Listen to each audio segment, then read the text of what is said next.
Hello and welcome to another edition of the Paranormal Concept Show, exclusive to the PAUK radio network. I'm your host, Paul Rook, and as always, we are joined in the studio with Richard Clements and Kerry Greenaway. Hello, guys. Hello. Hello. I thought I'd shake it up and move it around this time. Moving and shaking. Yeah, kind we of like threw that. us a little bit. I was like, Yeah. whatever happened to ladies first? Well, it's been ladies first all the way through for the last year and a bit, so I thought this time I'll just shake it up. Just to keep you on your toes, you know? I feel like I'm delegated. No, more like relegated. That's the word. Yeah. No, you're not relegated. I'll switch you back next week, possibly. I don't know. You never know. See how the mood takes me. So how have you been? Yeah, fine. Yeah, I've been really well. Yeah, sort of things just plodding along. So just taking it nice and easy. I met up with some old friends at the weekend, and it went really well. So yeah, it was good. Brilliant. And you finally caught all those gremlins, Kerry? Well, no, kind of not. No? No, I'm on a different laptop completely. It's an older laptop, very slow, but it's okay. Yeah. It's working. That's the main thing, right? Fantastic. Cool. So what's the topic we're discussing tonight? Well, or today, should I say? This is a bit of a weird one. It's the realm of your mind, really, is where we're going on this one, because we all dream, right? We all go to bed, we all go to sleep, and we know we should get like roughly around 8 hours a night sleep, most people anyway. And within that, we know we go through sleep cycles and we have REM patterns and all these sort of other stuff. And in that, we have dreams. Now, I always thought that it's basically brain sorting out the day-to-day stuff. You know what I mean? But lots of strange things come in your brain when you're dreaming. And we have some right weird ones, don't we? Oh, tell us about it. I was going to say, are you sure you really want to go into my sleep? Well, we know you don't, really. Well, no, I do sleep, obviously, but when it comes to like sick things going on in your brain, I've got that covered. I know, right? So we got the Oracle, who is the fantastic Mr. Andy Mercer, into the studio to help us unravel this weird and wonderful world of nighttime dreaming sleep. And maybe we'll delve into some other areas of the brain, who knows? Yeah, I'm not sure I have sleep cycles, because the cycles are like the wheel, isn't it? Mine are more square, I think. Anyway, let's welcome Mr. Andy Mercer to the studio. Hello, Andy. Hello, how are we all doing? We're all good, and how are you? Yes, I'm doing pretty well, thanks. Yes, nice relaxed day, so yeah, things are pretty good. Get enough sleep, are we? Oh, of course.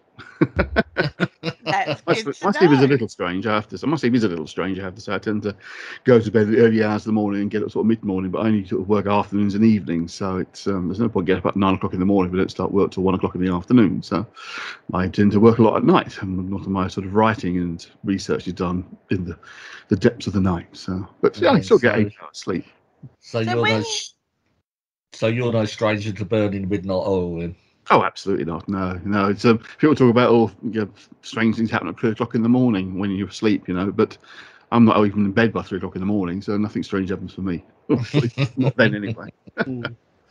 Well, if you'd read my latest blog, then you'll understand why 3 o'clock or 4 o'clock in the morning is quite relevant to sleep patterns. Now, even though you have a very strange sleep pattern compared to normal people, Andy, do you still go through the normal cycles of sleep that they talk about? Most certainly, as far as I'm aware, yes, I do go to bed at a reasonable time for me to get enough hours of sleep before I get up the next day. So certainly, and I tend to fall asleep pretty fast, which has always been rather useful. I mean, occasionally, of course, like anybody, you have those times when sleep seems to elude you for a while, but generally speaking, I fall asleep fairly fast.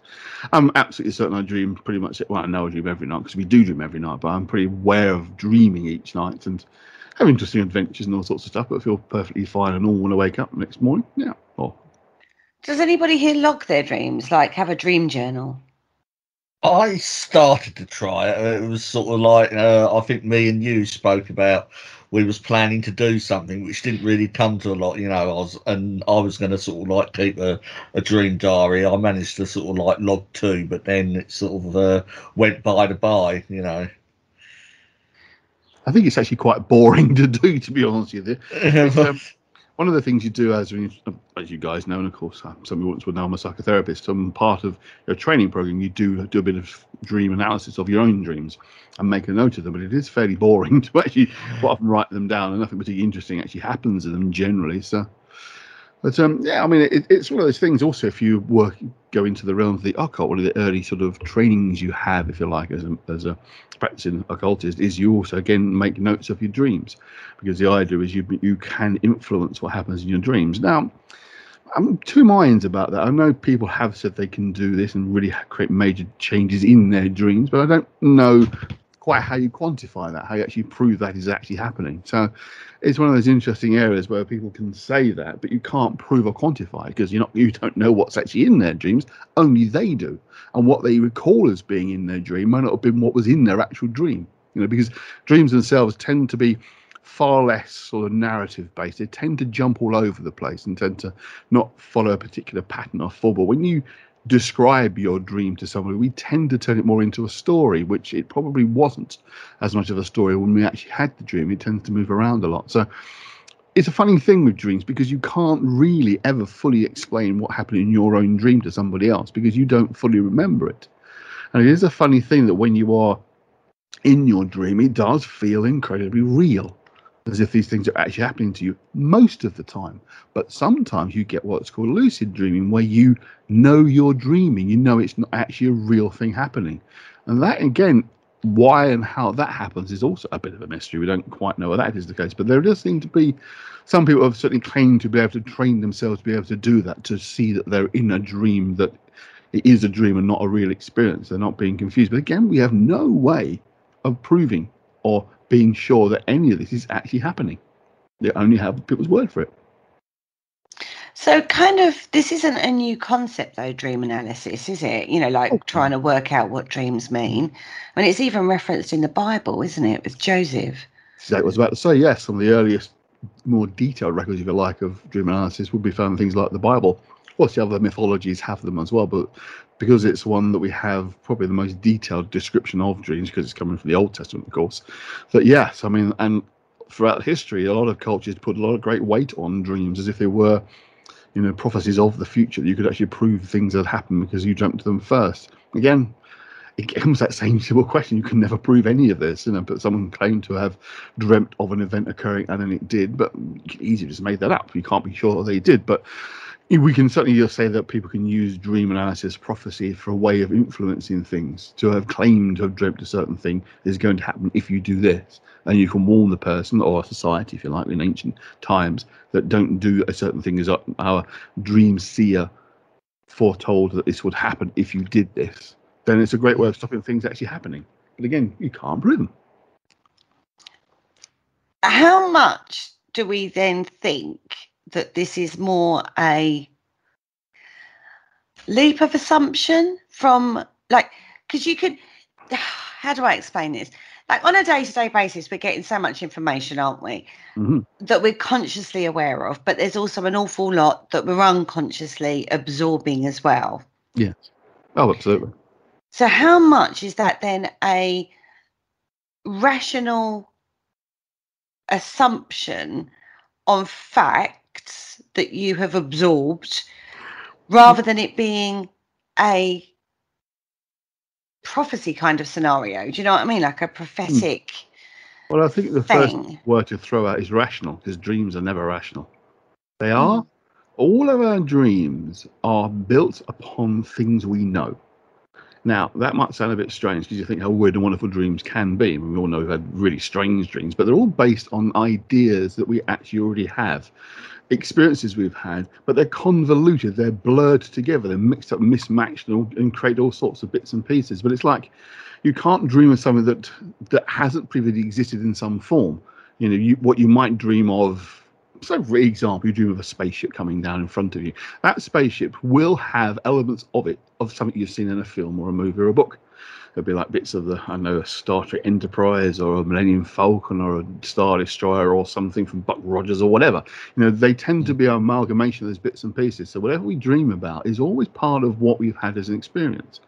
They're not complete, total fantasy. They're based in something, how convoluted and weird and wonderful they might seem. And people are probably thinking, well, that's not the case. I've dreamt this really strange stuff. But if you can break it down completely, you'll find there are always going to be its constituents are going to be something that you've seen or read, but it's blurred things together, brought things into the picture that weren't there in the first place in terms of all the bits and pieces of an experience. They create that sense of this is sort of constructed dream, but it's built on what you have experienced.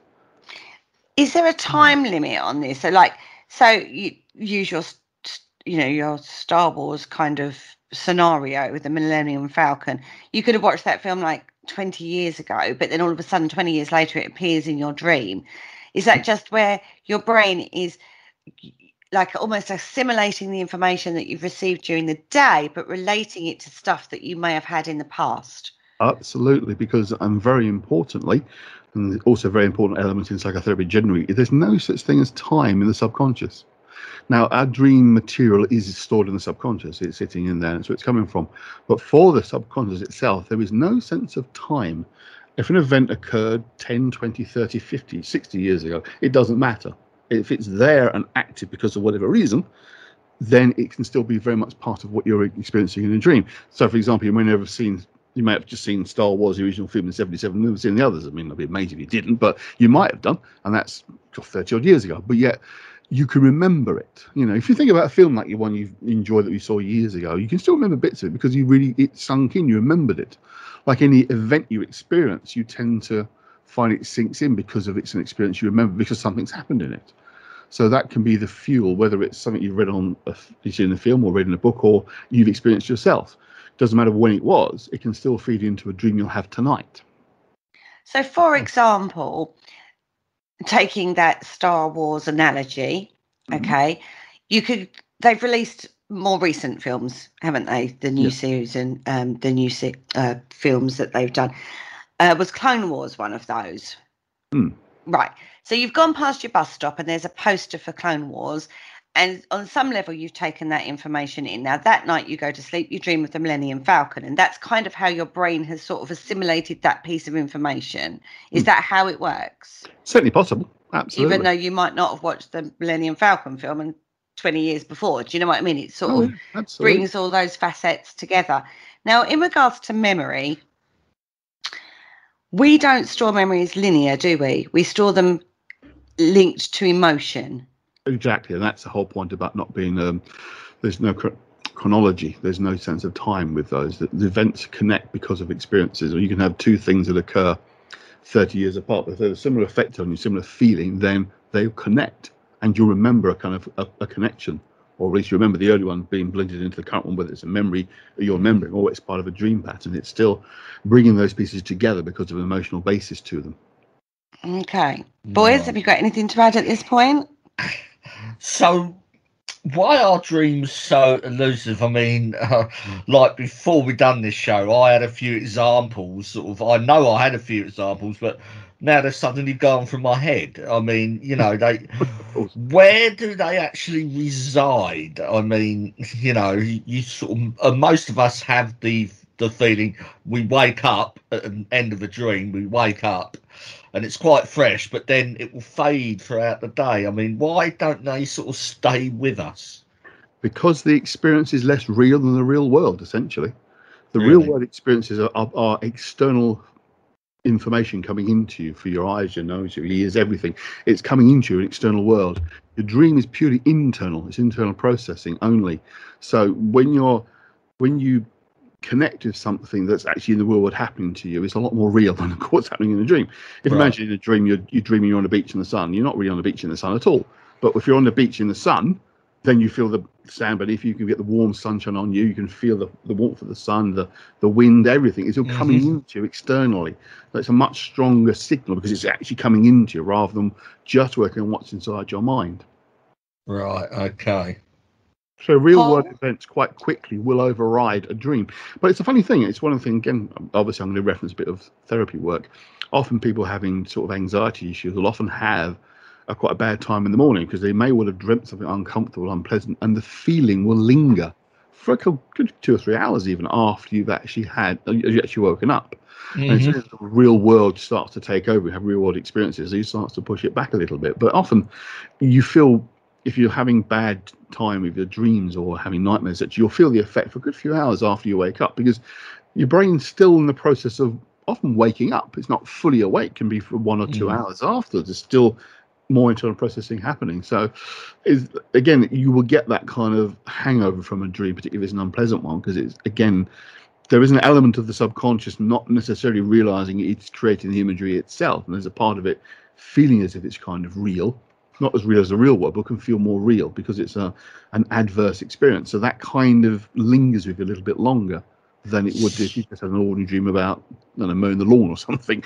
Yeah. So much. So your mind will just discard it when you sort of wake up, and that's sort of, but it's a gradual thing, so it doesn't just turn off when you wake up and the conscious brain flips back in. Your brain, most of your brain is active throughout the night. Often the frontal cortex bit, the bit that's the awareness of the world around you, that's sleeping, but the middle bit is hard at work processing stuff. Paul, going to bring you in at this point. Yep, I'm here. What are you making of all this as the man who doesn't dream? I don't know. It's sort of, I can understand exactly what Andy's saying. And yeah, to me, it's just a dream world that you just, when you get up, you just focus on the day ahead. It's almost like your brain's sorting through all the information of the day before and just filing it away. But someone did actually ask me about a dream that they had. They dreamt that they were pregnant, and the only person that would support them was one of the family members that they get on with least. But they've had this dream for like 4 nights in a row. What would you make of that? That comes under what we call a wish fulfillment dream. They want to get on better with that person. The subconscious creates a scenario by which they're going to try and get on with that person. So it creates what we call wish fulfillment. It's the idea of making the world be the way you want it to be. It's a subconscious process that's behind that. But everyone dreams every night. We can tell by a wave pattern analysis of brain activity during sleep when people are dreaming, because there's certain areas fire up, and there's been lots of correlation showing the person has had a dream and the brain is active at that point. So we know everyone dreams at some point during a normal night's sleep. But whether you remember it is a different matter, of course, and people will deny they've ever remembered anything because they don't remember it. And then we'll say, well, I didn't dream then, did I? Well, yeah, you did. You just don't remember it. But certainly dreams like that, anything where you having a happening that you might not consciously say, yes, I want this to occur, but it's part of that would be like a mechanism for bringing 2 people closer together who might have, for whatever reason, drifted apart or not got on.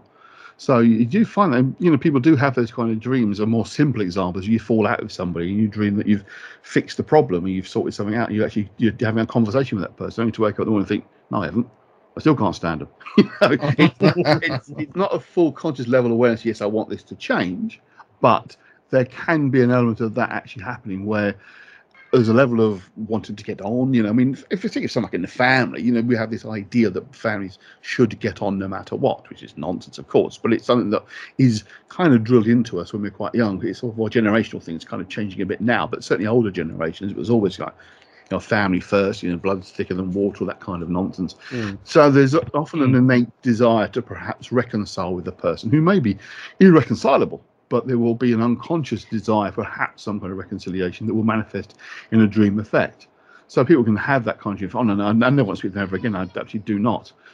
Interesting, if you talk to someone like that and they give that real emphatic denial they ever want to, the more someone denies something, the more chances there's an element of truth in that, and they don't like that element of the truth, so they can try to avoid it themselves. But certainly, that kind of dream is more what comes to the broader category of wish fulfillment. Now, it doesn't mean to say I wish to win £1 million and I dream I do. That's not this kind of wish fulfillment. It's kind of reconciliation of dreams like that, where you're trying to fix an issue or a problem. They come to that category. So we sort of, within that, there's several things that occurred to me while you was talking about that, and using that particular dream scenario. There's your darkest desires coming forward there, aren't there? And deep belief systems from what you've been taught throughout, like you say, like the family being the most important, blood thicker than water, and all that sort of thing that you said. So they're like created belief systems of what should be idealisms. That's the word I'm searching for. That have been imposed through childhood, generally. Then you've got your desires of maybe wanting that child and that family bond surrounding you that you may not have. So you've got a lot of other factors at play within this, haven't you? Yep. Oh, yes. I mean, as I say, it's creating a situation that was better than the one that exists for whatever reason, whether it is, you have cases of people having dreams of, being parents, and they never have been, and maybe not ever going to. But there might be an element somewhere that, for once, at one point, they might have thought, well, that'd be quite nice, and then it will manifest in a dream. So, yeah, I mean, what comes in is often more true in a sense of what you're not prepared to necessarily free consciously admit to somebody. But it can still come into your mind as being, okay, yeah, maybe I would like that. I mean, a classic example, of course, are things like sort of sexual dreams where you're having sex with a person that there's nowhere on earth in the real world you ever would do, whether it's because it's someone famous you never meet them, or it's, your mate's wife or something like that. There's still wish fulfillment. There's still an element of that existing within us that, that'd be quite nice. Even though consciously you think, oh my God, the problems that will bloody cause, doesn't mean to say you're not necessarily going to dream about having that happen. So, you can... For example, you might have a family party of some kind, and one particular member of the family who's a relative is nicely dressed in, she looks nice, and then you find you're dreaming about her that night, and think, oh my God, I shouldn't be doing that. It's my mate's husband, or my cousin's husband, or wife, or whatever. But that's just us being kind of 21st century sort of morals and ethics. Dreams don't have morals and ethics. You can have the other side of it. You have dreams where you murder somebody or kill somebody who's annoyed you, or somebody you just don't like very much, and you dream you run them over in a car or something. You've murdered them. Again, that's still wish fulfillment, whether it's not a nice wish and you wouldn't want to do it for in the real world, but it still comes under that category of wish fulfillment. So how much of repressed emotion gets played out without those constraints of society and culture in your dreams? Well, that is the important point, of course. It does. That's exactly what it does. Repressed emotions, feelings, ideas, concept, things you want to do that you can't in the real world are given free reign in your dreams, because as I said at the beginning, they're not rational anyway. Your dreams are just those sort of odd patterns of events that don't necessarily correlate to anything real, but there is an opportunity to actually fulfill those experiences, to be able to do the things you wish you could do, or at least allow the possibility that your brain can then allow the emotion, neurosis or whatever that's caught up in that to be freed. I say the dream of sex with the friend's wife, or murdering the person you can't stand. They are both things you really don't want to do in the real world, but your dreams allow you the opportunity to express the feeling, if you like. We can have those dreams where you wake up in the morning and think, oh, damn, wish that was real. It might be winning the lottery rather than murder, obviously, but I'm sure all of those kind of dreams where we've come into some money or something really good's come into our lives, and we wake up and think, even for a few seconds, think, oh, yeah, oh, no, it was a dream. Yeah, damn it. Well, you all fit in that general category of wish fulfillment. Okay. So it's almost like your brain is like The Purge, the film The Purge, where all constraints are released and you can... Oh, yeah, absolutely. Okay. Paul? There you go. I wish that so happened. Not in real life, darling. In your dream world, it does happen. There you go. It probably has happened in your dream world. You just don't know it. You don't remember. Well, that's it, yeah. Your dreams. I mean, obviously, as a psychotherapist, I've seen people who say they don't dream, and I'll say to them, I can categorically promise you do dream. And then, oh, okay. Do you remember breathing 5 minutes ago? Well, no. Oh, obviously it was, because I'm breathing, but you don't remember doing it. Yeah. Oh, yes. No, that's it. I obviously know that I do dream, but as soon as I open my eyes, it's like my mind's just wiped clean. Yeah. Oh, it's entirely possible. Yeah. I mean, I've even had it where I've been so tired that I've gone, like after pulling an all-nighter, for example, and I've gone to sleep for an hour. When I've woken up, I couldn't even tell you what my name was. Yeah. My brain was so knackered. Yeah, I mean, if you're only an hour's sleep, it's nothing like enough anyway. It's not going to get a chance to work through properly anyway. So, yeah. So Okay. So we're getting quite interesting, really, when you think about it. The capacity of your brain and what it does is so far beyond your awake state, right? Well, yeah. Okay, so how important is... do I want to go there? No, I don't. Not at this point. So when we talk about psychotherapy, which is, a massive string to your bow, how important is that dream analysis side? Because Freud really was into that, wasn't he? Yeah, oh yeah, absolutely. And it still remains the case. I mean, it's one thing that probably does unite both Freud and Jung. Obviously, more of a Jungian, Carl Jung. Yeah. But they're probably united in the recognition of the importance of dreams. It's a kind of a two-level thing, though. There are dreams per se and individual person's dreams. Now, dreams per se, and what I mean by that is you get books, you do dream analysis. Now, I have a big bugbear about those things, and any serious psychotherapist will have, because they are not designed for anybody. They're designed for nobody. And the problem is you have no idea of the context of the dream for that particular person. For a simple example, which I often use, imagine you have a dream about a dog. We've got a dog in the background. There's ideal. Now, sorry, I do apologise about my dog. Fine. We don't have I always use the dog as an example anyway, so it doesn't matter. It's actually quite useful that the dog's barking because he gets the point across. You have a dream about a dog. You pick up a book on dream analysis. It'll give you a description of what dream about a dog means. But what it can't do is deal with your mindset to do with dogs. Now, if you're a big fan of dogs, you love dogs, you think they're great creatures, you don't mind having a dream about a dog. It'd be quite nice. It could even be you love dogs but don't have one. It's a wish fulfillment dream. You've got a nice big black dog. What if you're terrified of dogs? What if they frighten the hell out of you and you have a dream of a big black dog? That's going to have a completely different effect on you than the idea of a dog fan having a dream of a big black dog. These books cannot take that into account. I often explain this to people that dream analysis books are nonsense because they cannot take into account personal experiences of said thing. Now you can say, well, if I'm dreaming about a dog, it means I'm going to, win £5 on the lottery or something. Well, that's complete nonsense. There's no correlation whatsoever. But you can see certain correlations between individual dreams and experiences they're having as their brain starts to process their experiences. One of the most common dreams that clients have, particularly who have in deep analysis work, is of exploring a large house with many rooms. That can often happen quite early. Now, have a think for a sec. What do you think that would mean? They want a ghost hunt. And they're not one of us. Right. Exploring. I would think that it was to do with different scenarios, different options within their life. In a sense, yes. It's exploring their own unconscious. Layers, many rooms of the unconscious. You're exploring a large, often sort of unknown house. You're exploring your own subconscious mind, which is what you're basically doing in therapy. You're working through ideas, experiences, feelings, emotions, things you've not dealt with. So you're exploring this big empty house. That's because you're exploring your subconscious. You don't know what there's in the house. It's large, many roomed, like your subconscious is large and many roomed.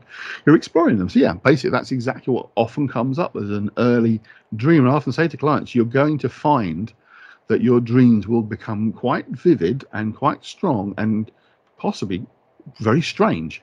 But that's part of the process. And I often say, if you remember in some detail a dream you've had, when you see me next time, tell me about it, because that does help me understand your mind's processing. But often dreams will be vague and wishy-washy, and often we don't remember them, as Paul's saying. But certainly in analysis, it's quite common that the dream becomes quite strong, quite vivid, and pretty damn strange, to be honest with you, as well, because your brain is processing information that's been effectively filed away and not touched for decades. So it kind You saying my dreams are rubbish? I'm saying your dreams are probably very simple and you're not having a lot of issues. So that's even better, right? Oh, that's good. You're so laid back, Paul. Or I like a simple life. It's fine. Or they're utterly repressed, in which case you've got problems coming. Oh, Paul, you're utterly repressed. No, I'm going to go with the first one, I think. I suspect the first one's also true. So yeah. Oh dear. Oh Lord, this could end up in a psychotherapy session for just Oh, Paul. I like going down that road. This way now. Yeah. We're all going to end up on the couch. Yeah. It's a big chair. And we're getting back to the more general question about the origins of dreams and what's going on. I think one of the interesting things is the simple answer to where the dreams come from is we don't know. We know the mechanism, if you like, the process, but why the brain might choose what particular imagery it does that particular time when you dream, it can be difficult to say. I mean, we can be sure of the things like we mentioned earlier, when you have an experience that day, then you might dream about it because it was an adverse experience. And often clients report, dreams are similar to the previous therapy session they've had. There's a connection there, but sometimes things crop up and you think, where the hell did that come from? Yourself, you wake up in the morning and think, where on earth did that come from? Why did I suddenly dream about something like that? We don't know why the brain chooses what images it does choose sometimes. Other times, I say you can get an idea, but other times you think, well, that is just, okay, we don't know why it's chosen those images. Okay. So what can we do, or what could Paul do specifically? Because I have no problem remembering my dreams. That's it. Pick on me. What could Paul do to actually start recalling his dreams? Is there anything he can do? Unfortunately, there's no real proven known technique that can. There are certain ways you can do. One is when you first wake up is to literally try and recall what you've just dreamt.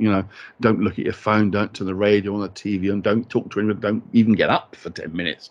Just lie there and think, now what was I like that. There you go. Better. Just try and think.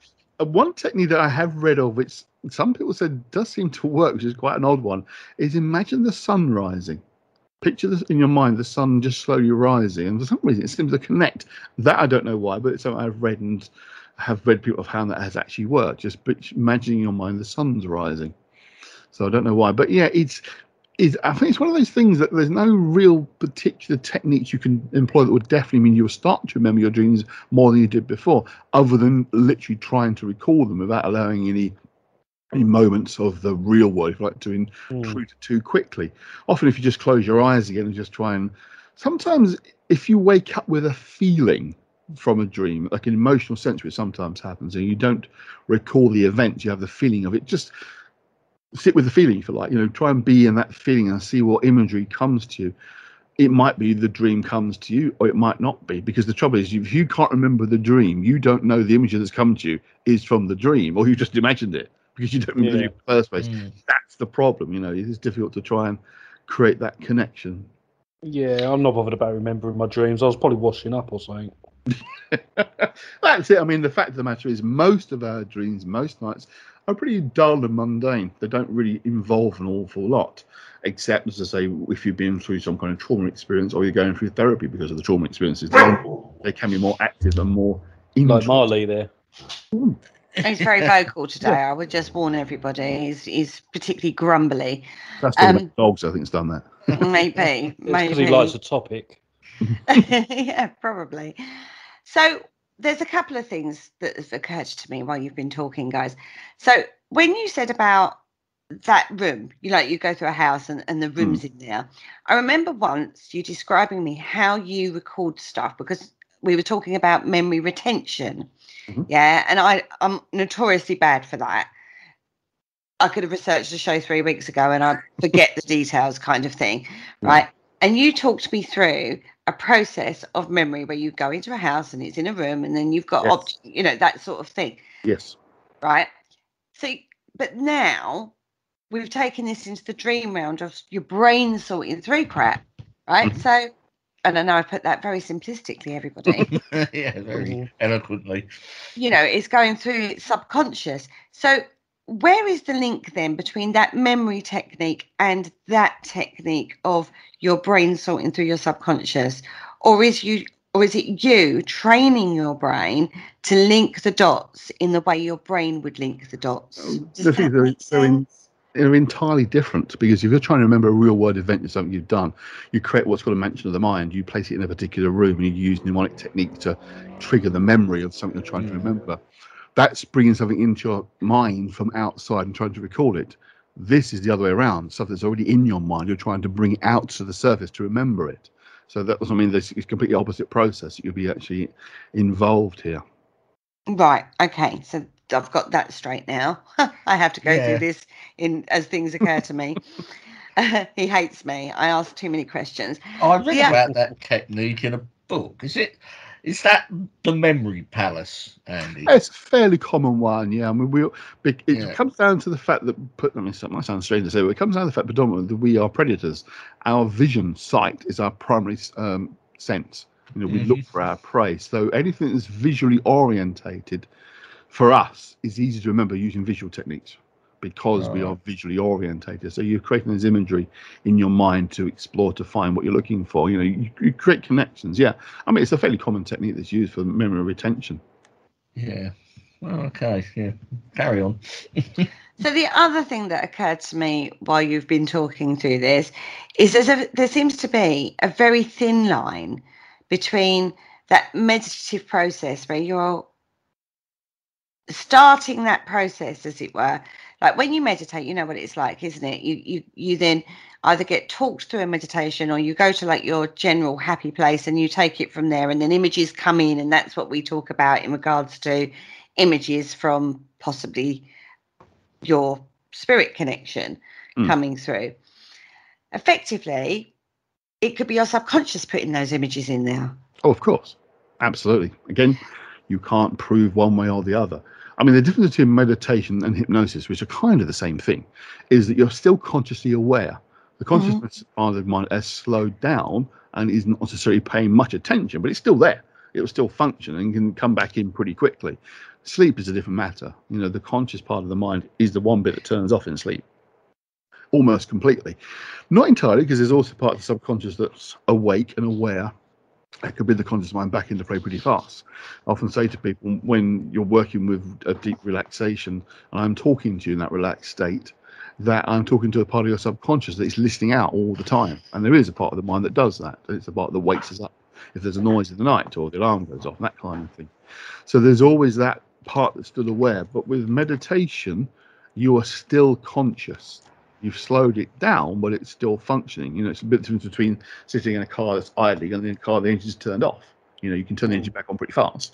But when you're in meditation, the engine's just idling, if you like. It's not fully switched off. So, but again, you are more focused internally. So internal images and impressions will come leaking into your mind more readily, more obviously than it would if you're just sort of walking down the street, for example. Although, you know, even then, suddenly things burst into our minds because our brains are always processing stuff. But, you know, it's one of those things, there is this level of awareness that is the most intriguing, that sometimes talked about as being hypnagogic dreaming, or these Indian thing called yoga nidra, where you kind of awake and kind of asleep at the same time, and in sort of middle state. We know from some people's experiences that often strange things happen at that level of awareness. And I'm talking about things like supposed alien abductions and ghost visitations and that kind of thing. So we know there's a strange hinterland of sleep where you're not quite awake, not quite asleep, where your conscious mind is working, but it's still being fed a lot by the subconscious. Now, whether that means you're then aware of other levels of reality around you, which is entirely possible, or you're just having your brain flooded by this internal processing that's still happening while you're awake, would be the argument against it, of course. But again, you can't prove one or the other is the case. Indeed, it might be that one day you are connected with some kind of other realm being, and the next day you're actually just imagining stuff because you're half asleep still. You know, you wouldn't necessarily know the difference. But if you've had that experience of connecting with something and the next day you dream about it, you think, well, that was also real, but you can't know. There's an awful lot of unknown in this, isn't there? Absolutely. I don't know. Almost paranormal. I mean, a lot of it has to be something. I mean, it's based on, you know, evidence of what research, but it's not something you can prove. As I say, the fundamental thing is you cannot go to someone else's dream. You know, you can't access it. No matter how well you describe it, it's not going to be exactly as you had dreamed, because we don't remember our dreams exactly as they occur. You know, you just can't, because they don't. Because the nature of the way we describe things, we tend to create a coherent narrative just almost by accident, unintentionally. Yeah. But we do. Dreams don't. If you really think about the bits of your dream you might remember the night before, they don't follow a narrative. They jump all over the place. You know, one minute you're one place, next minute you're somewhere else. You're with one person one moment, the next minute you're with someone completely different. It's like there's no transition. One hasn't walked off, the other person hasn't turned up. You literally just switched. That's how, when you really think about what you dreamt the night before, if you remember it, Paul, that's what you're getting is just, you could say it's fragmentary pieces, but again, you don't know that. But no one seems to ever recall a fully step-by-step coherent dream apart from in TV and books. Real world people don't tend to do that. It's a vehicle is often used in sort of movies and horror films, especially those kind of things, or even in sort of any kind of story where you have a much more coherent narrative of a dream being told to somebody else, but then you would do if it's a story you're telling. Yeah. It's incredibly complicated and intrinsically subtle, isn't it? Absolutely. That's the brain for you. The brain is an incredibly interesting tool. I will say that, because it makes you think all sorts of things. Now, let's just touch on memory while we're all of this. Now, we know this has been bandied about quite an awful lot, that there's such a thing called false memory. Yes. Where your brain fills in gaps. You have an experience and your brain kind of fills in the gaps that you can't fully recall, and it will fill the gaps in based on the emotion that you're feeling. Well, false memory is slightly different. False memory, or what sometimes false memory syndrome, can often be where someone takes on board an external idea that someone's given to them and then believes it's come from it's in their own mind. It's a classic thing that can often happen with things like hypnosis, which can be a problem, is that when you're in a hypnotic state, you're in a very suggestible state. And it has been said on many occasions that people have been given ideas and beliefs that are not their own through hypnosis. Now, there is some possibility of that, but it would always only be coherent. What's the word I'm looking for? It'd only be the sort of thing that you would do otherwise. You can't be given an idea to somebody to do something that they didn't do. You can't create a false memory, but you can create false belief, as in they believe something's the case. It's not, but then of course, if they believe it's the case, it's not a memory because it's a belief. So you can't create false memory. You can't give someone a memory of an event that didn't occur. You can believe it happened a certain way, but it doesn't mean they have a memory of it occurring that way. I mean, a good example is things like people who confess to crimes they didn't commit. When you really pin them down and go through the details, there's often mistakes and errors and inconsistencies in the story because they believe they did it, and they do believe they've done it, but they tell you a story that doesn't quite fit the events that occurred. So that's slightly different. Right. So let me get this right. So if you say you hypnotize somebody, and you convinced them or made them believe that they robbed a bank. Yes. That person would believe they'd done that crime, but in actual, unless they were a person who had a potential of robbing banks in the first place, then they wouldn't believe it. They wouldn't take it on board. Let me put that slightly differently. If you would probably come under the category of someone who was mentally disturbed anyway, if you could do that to them. The average Joe public person who's more or less normal, might have a few problems, whatever, you couldn't do that to them because you would not cohere with their belief system. They'd have to already be someone who would rob a bank anyway to make them believe they've done it. You couldn't create a belief completely out of the blue unless there's some kind of mental process problem. Put it nicely, but unless you already have major mental issues, you wouldn't believe that. So how does is it Darren Brown get away with convincing people that there was a zombie apocalypse and how to murder someone? Yeah, it's not. He doesn't use hypnosis. What he does is very different techniques, very, very clever mind manipulation in terms of putting ideas to people on almost subconscious level where they take them on board without realizing they've done it. Right. They will connect up and create a belief about an experience because of the cues he's left. He's brilliant at what he does. He doesn't use hypnosis, hasn't done for years. He uses elements of what's called an NLP, which is a kind of mind training program that you can use for yourself to train you to be able to do certain things. But again, he would be very clever it's the old-fashioned thing of the stage hypnotist. They would select the right person deliberately who would be able to go along with the idea of what you're doing. A good stage hypnotist would make jokes and observe his audience, talk about stuff before he starts doing the actual hypnosis work, looking for people who respond in a certain way. If he sees the kind of response he's looking for, he'll pick that person. And Darren Brown, of course, probably doesn't do it himself, because people does it for him, and make sure the audience are the right kind of people who would respond in the way he'd want them to the stimuli he's leaving around for them. So, if you might have some idea in the back of your mind that maybe a zombie apocalypse can happen. I mean, a good example, we don't necessarily want to talk about the whole pandemic nonsense, but if you think back at the beginning when everyone went mad for buying pasta and toilet rolls, because the Australian Prime Minister said that pasta toilet rolls might run out, they were responding as if there was a zombie apocalypse happening. If you think about it, the way they respond, never any suggestion anywhere that shops like sort of House of Tesco said you were going to close at any point. That was never suggested. You're right. Both me and Kerry have been in training for a zombie apocalypse for like 10, 15 years. And, we've never seen in any of the training pasta and toilet rolls. Exactly. But I think you'll find the kind of person who rushed out and mass bought that stuff are the kind of people who probably watch shows like The Walking Dead, because the idea has been put to them. Because and one of these things they talk about, this idea of conspiracy stuff, is the media start putting out a particular idea in preparation for that idea to come true. I see lots of programs on TV about zombies and zombie apocalypses and zombie movies and TV shows and what have you, because there's one about to happen. It's kind of but on The Walking Dead, they don't use pasta or toilet rolls.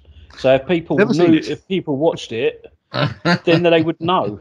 Yeah. No, but they're equating it. People equate it to, like, at the time there was talk of, say, lockdown. And we'd already seen Italy and Spain, and those have been heavily media-driven narratives of lockdown. None of that, even those shops, none of the supermarkets, the essential stores, none of them closed. They were all stayed open.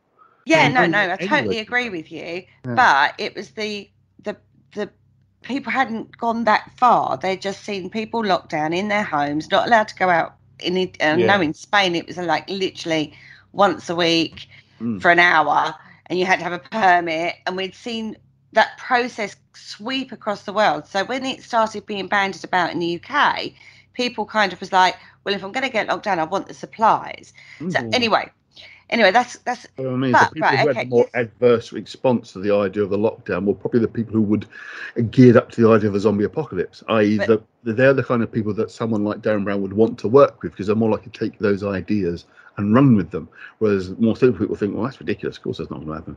And then it becomes media driven, because it's like, oh my God, everyone's buying this, and then it almost becomes like a lemming effect. Yeah, but the ones that are likely to that follow that pattern would already have in place in their mind the idea of some kind of apocalypse occurring. Okay, we've kind of gone off a bit of topic here, but not entirely, because we're talking about the idea of how the mind can be manipulated, and that's exactly what that was about, unintentionally and not deliberately, but that's how manipulation occurs.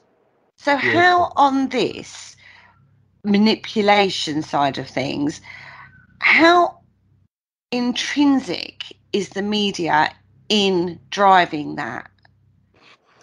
That is a $64,000 question. Because it depends. I was going to say, because is that a conscious thing? Is that a conscious decision made by whoever and the media, or is it just a response to what's going on?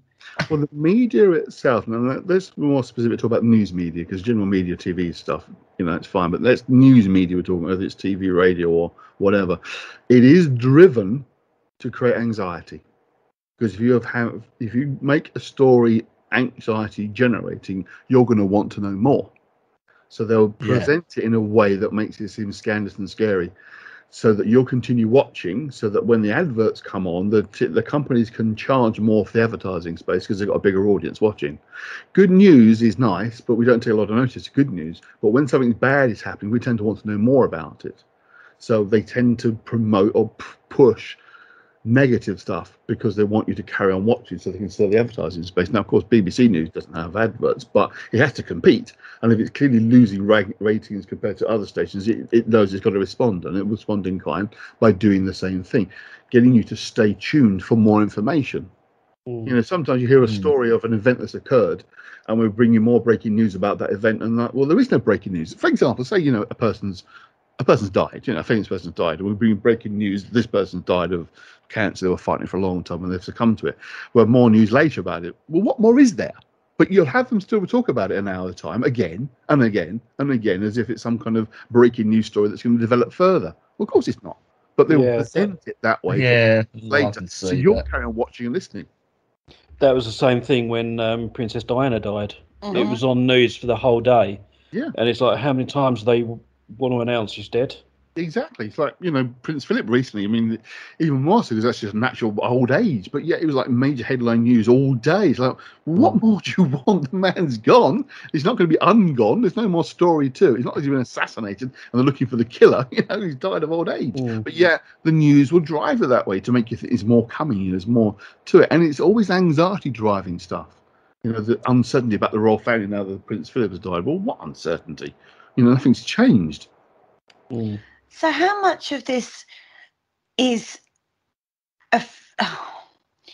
right? I always do this when we're talking about the brain side of things. I get ideas and then, right. So we've got all this going on around us, this media driven thing, this, then you've got other people talking about it, whether or not you're at work, they go, oh, did you hear the news? Blah, blah, and all this. How deep buried does this go into your subconscious? Well, very is the simple answer to that, because we are geared to look for danger, look for threats.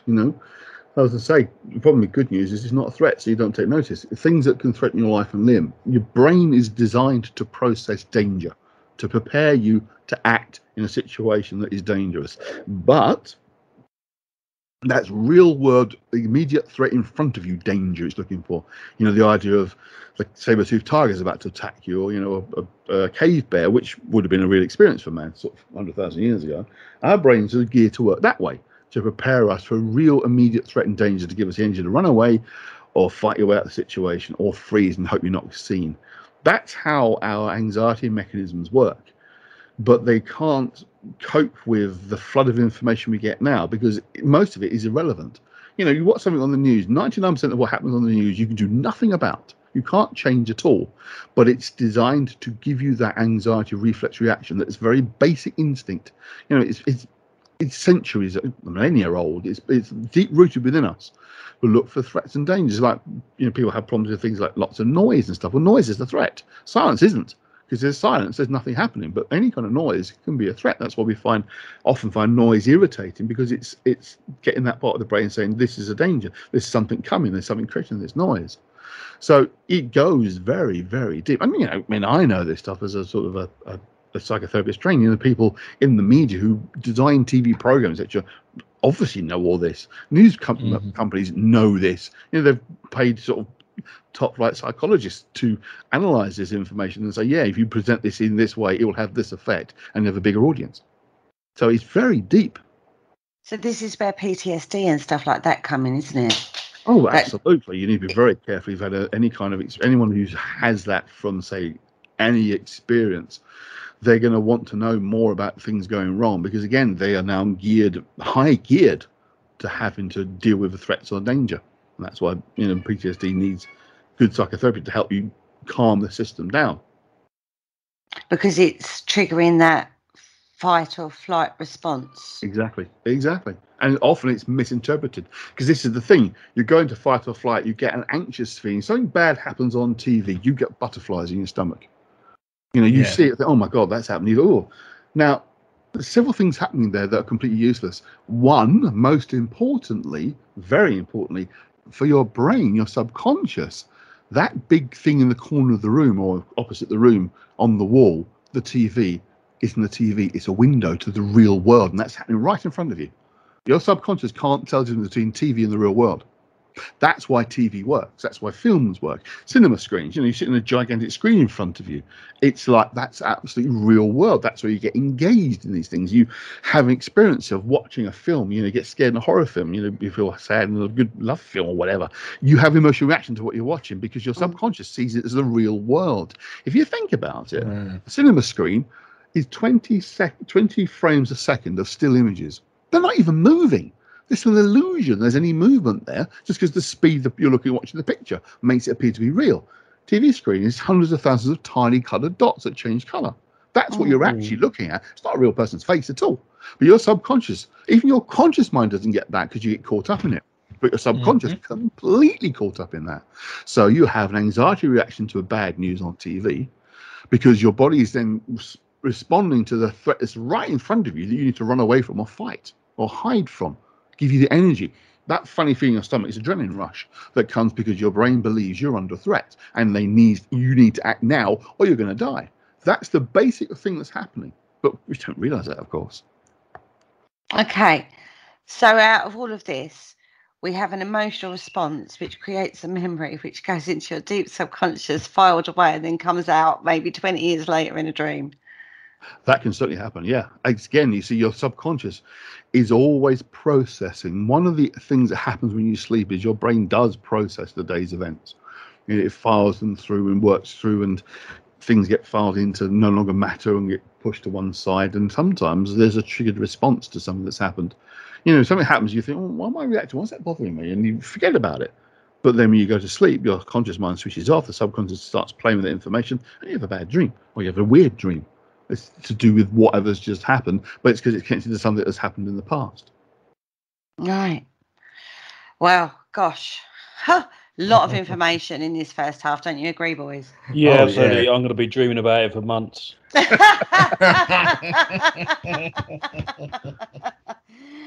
Right, we're going to let Andy take a breather. We're going to take a quick break. Yeah. When we come back, we're going to keep delving deeper and deeper, I feel, into how the brain functions and how all this impacts on this nighttime occurrences called dreams. We'll be right back after this.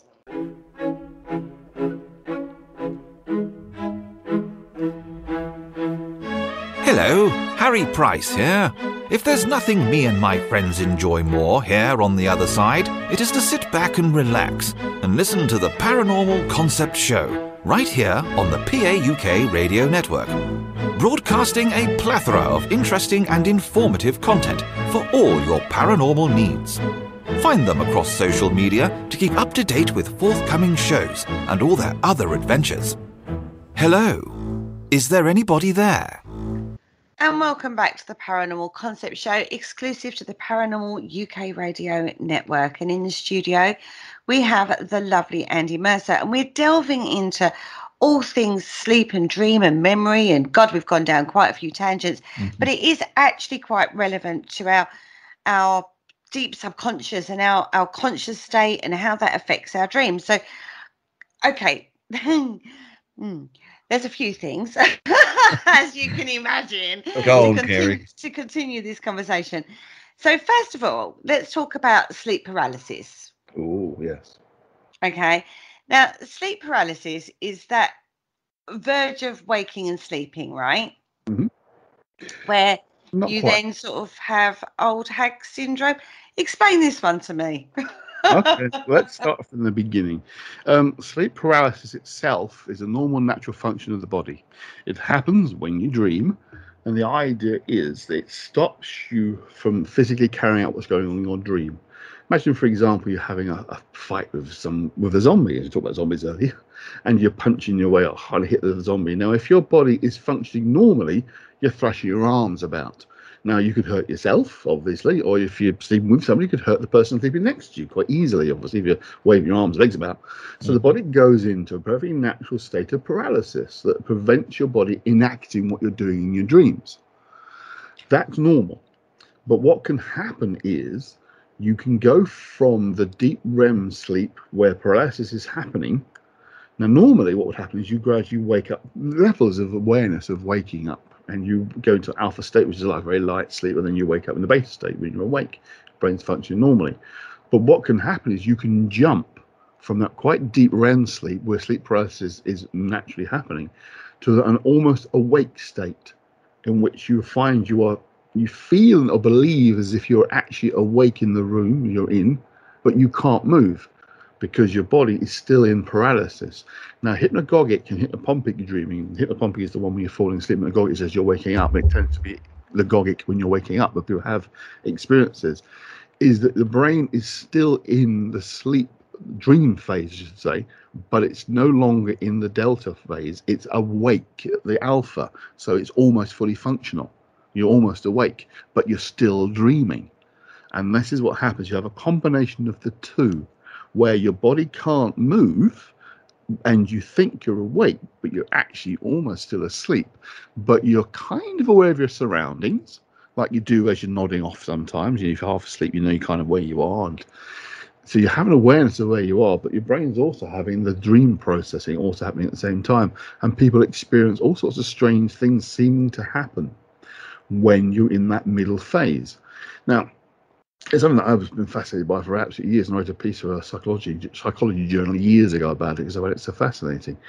I noticed an interesting correlation. Now, some people jot them down and don't like this at all, but unfortunately for lots of people I've spoken to, and I've spoken to a lot, there is a correlation between what they're interested in and what they believe in and what they experience when they have sleep paralysis, hypnagogic dreaming.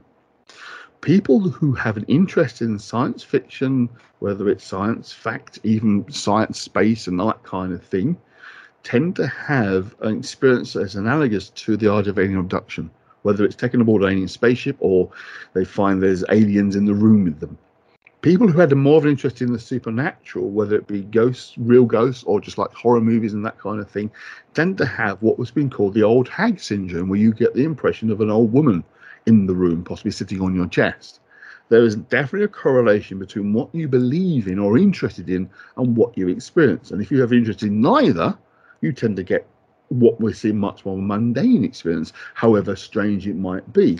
A good example was a guy I had as a client many years ago, very early on. Now, he came to see me with sleep problems. He was an accountant, and he was having a lot of problems with his work. It was affecting his sleep and wanted some kind of help with that, plus general stress levels. And I always ask people about sleep and dreams and that kind of stuff as part of the process. So give me 2 seconds, I need a drink. I said to him, do you have any problems like sleeping or waking up or anything like that? And he said, well, funny enough, I had an experience a little while ago that was really quite weird, that I didn't understand what was going on. So I woke up in the night and I was convinced my kids were at the end of the bed. They come into our bedroom and they didn't bark, but he said I kind of knew they were there, but I couldn't see them because I couldn't look down. I was just sort of stuck staring at the ceiling, and I was really quite freaked by that. And I sort of called out to my wife, and then I woke up in the morning. So I have no idea what was going on there.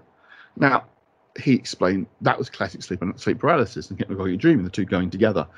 He had a sense of someone being in the room, but for him, it was just his kids, because he had no belief in anything paranormal or supernatural. It was his kids, and didn't know why they were there. So he said to his wife, well, that kids, well, he asked the kids, were they up? And they said, no, we didn't. And he asked his wife, didn't you hear me calling out to you? She said, no, I was asleep. I didn't hear anything. And he thought, I must have dreamt it. And then I explained about what can happen with this kind of thing. Another good example was a guy I used to work with many years ago when I worked in London. I was working in retail when I was training to be a psychotherapist. He was Scottish, from Edinburgh. He'd done his first degree up in Edinburgh University and come down to London School of Art for his master's in art. And he said he lived in a one room of a shared house when he was studying. And whenever he was close to a deadline and the work wasn't finished, he wasn't ready, he was a bit freaked out, but he used to have this really weird experience. He said it was really strange. I'd wake up and there'd be a yellow light outside my window, like the sort of thing you get in a street headlight, street lamps, as used to be now because they're all white. But there isn't one outside my flat, outside the building. There's nowhere near me. He said it would be there, and it kind of come into the room, and then it would just disappear across the room. He said it's really weird, and I don't know what it was about, but I used to get it when I was stressed out. And he said, lo and behold, the first year of doing his master's, he was getting a bit freaked out about the coursework, and he said, I had the same bloody dream. Same thing happened. This light appeared outside and came into the room and went across the room. But it's a totally different building. I'm in London now. I'm not up there. No, he didn't believe in the supernatural or anything. He didn't interest in.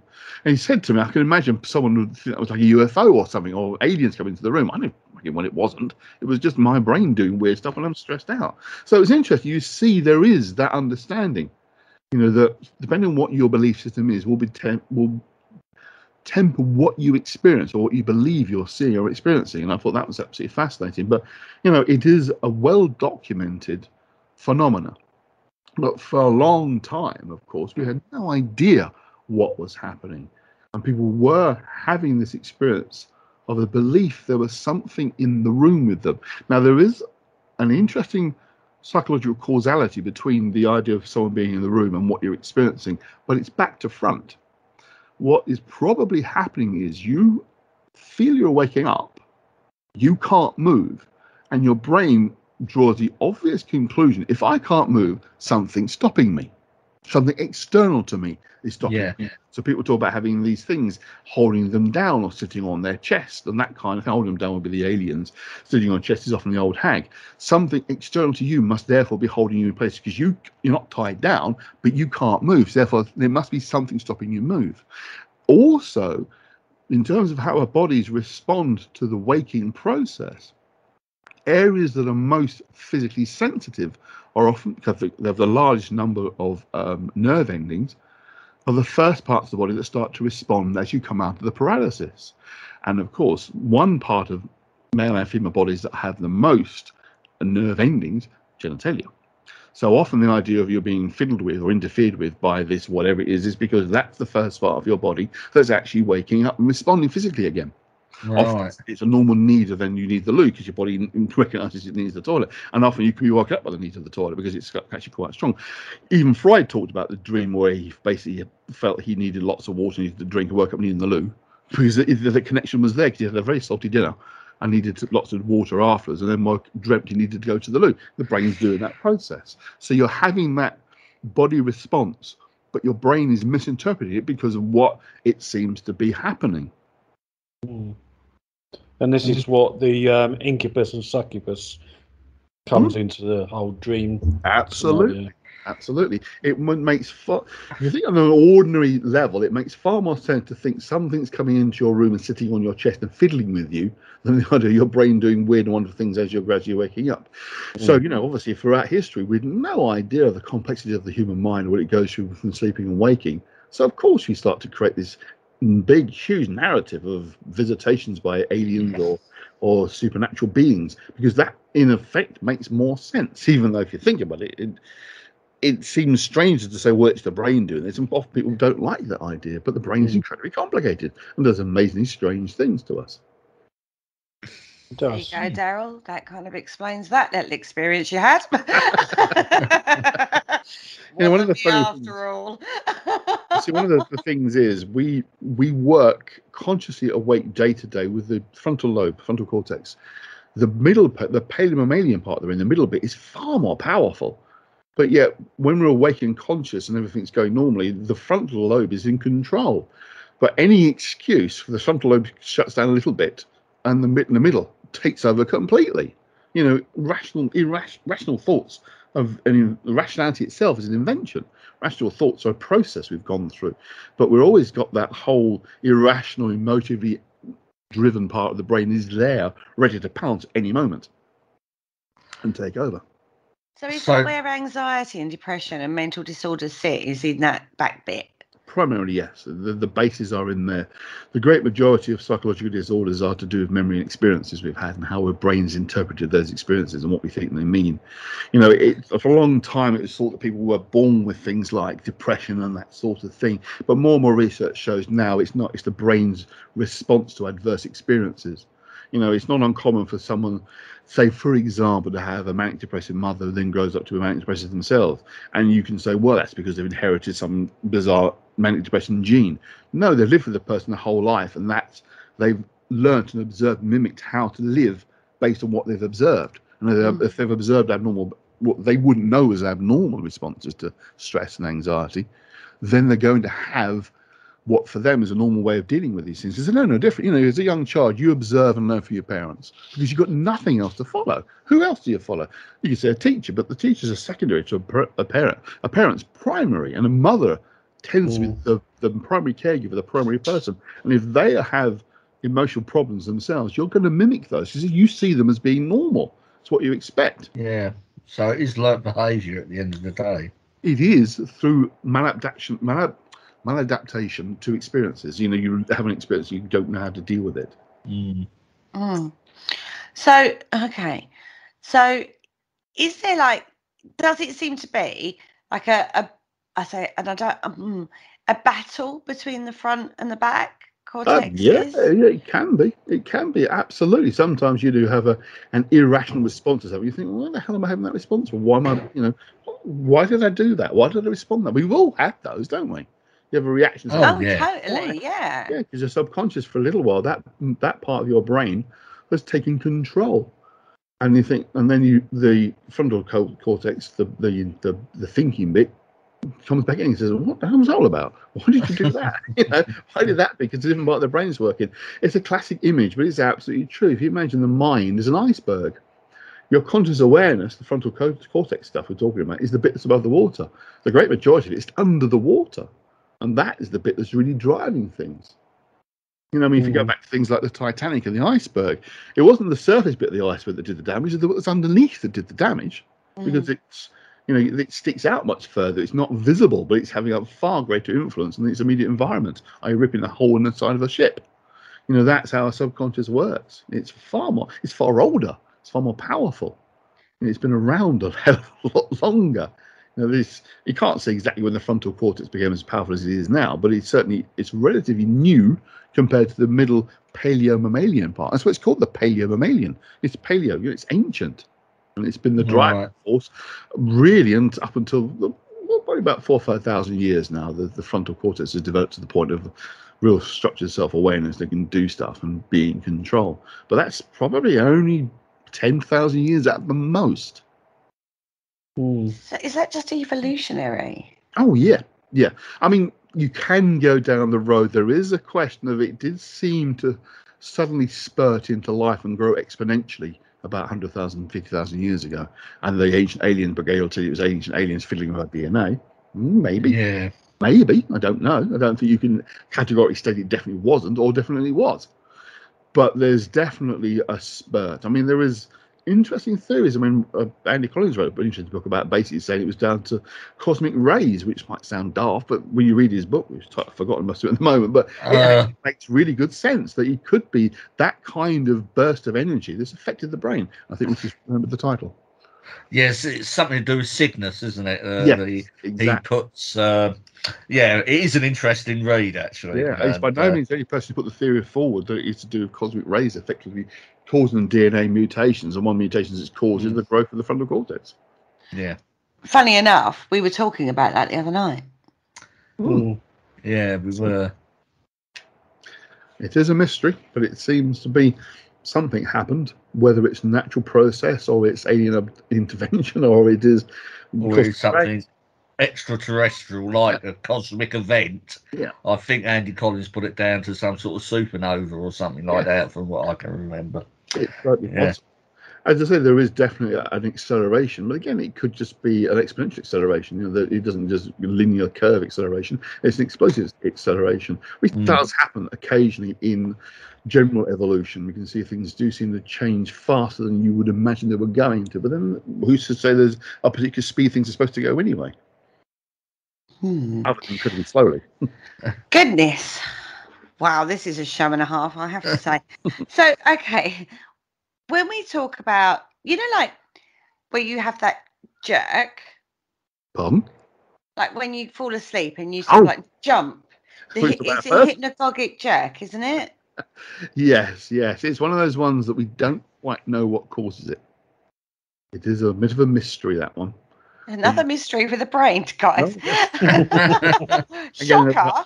Just what we needed. That wasn't enough.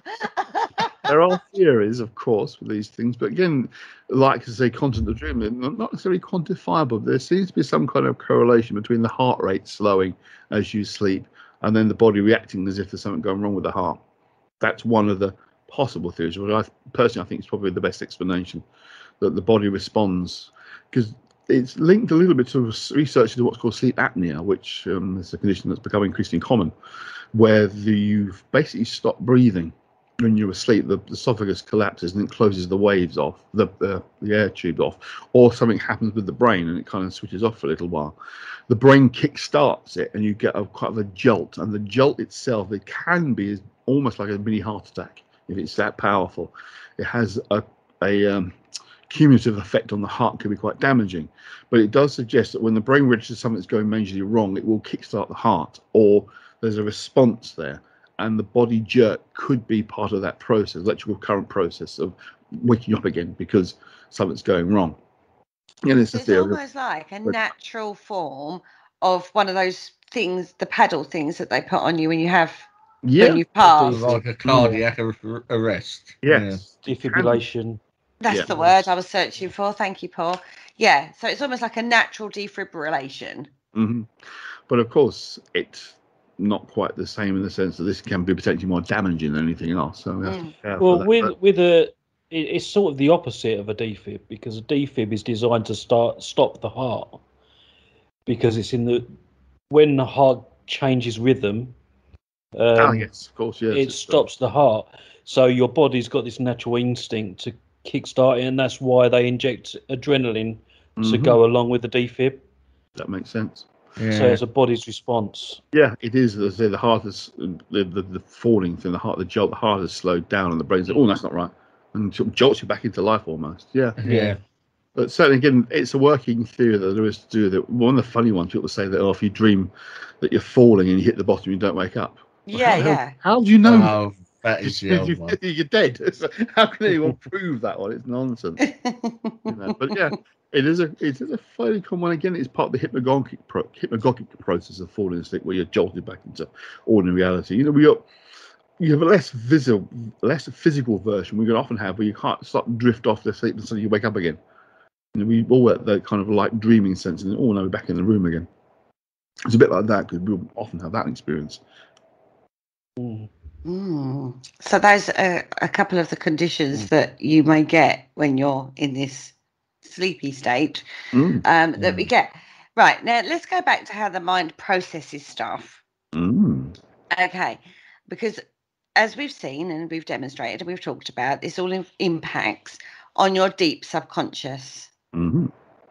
Okay, and we did bring in, and I know, guys, you're probably all going to groan, but using the current situation, it's been deeply traumatic for people, hasn't it? Oh yes, absolutely. Yeah, I've had to work. Well, we know how traumatic it's been for you, darling.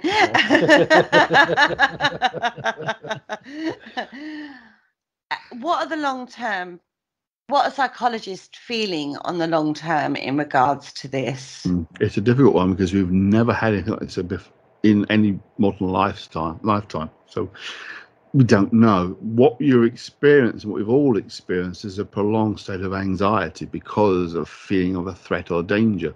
Again, we can rationalize it as rational beings. It's a virus. You're not about to be attacked by aliens from another planet or another country. But the subconscious doesn't work that way. It works far more simplistically. We've been given the idea there's a threat, a danger, which I believe is real. Others might claim it's completely made up, but I believe it's certainly real. So we've been geared to existing in a state of heightened anxiety beyond what we'd normally experience. We do have moments of anxiety, of feeling anxious, all sorts of moments of the day, stuff's going on, you need to do what have you. But we've been put in a generalized state of low to medium level anxiety for 18 months. That has inevitably had an effect, and I do think that psychologically this effect of that will last for years, because the brain is very slow at slowing back down again. One of the problems with anxiety is it fires up incredibly fast, but slows down very, very slowly. It's like, you imagine you jump out of the plane, you fall rapidly, and then the parachute opens and you gradually slow down and sink down to the earth safely again. It's a bit like that, that slowing down process and gradually coming down is going to be a very long time. So the idea of being in a level of anxiety state that is a little higher than you would normally be living in is going to affect pretty much everybody. So it's going to be a long time. If you think about it, even if you are, cool, chilled out, we all live in patterns. We all, we have our routines. We all do it. That's human nature. We live in patterns as part of our nature. Those patterns for everybody have been disrupted. So even that has an anxiety effect. Even if you are kind of total hermit, never goes out anywhere, doesn't like to socialize or anything, that has always been your choice. This time it wasn't your choice. So even that makes a difference. Total hermit was no longer making the choice to stay at home. They had no choice but to do it. Your life has been disrupted. Even if you don't know anybody who's passed away because of it, because that's going to be an effect because they passed away because of this, you've still been living conscious, can't say the word now, constantly in a state of raised anxiety, whatever level that might be. And if you are an anxiety sufferer, then it has heightened it. Undoubtedly.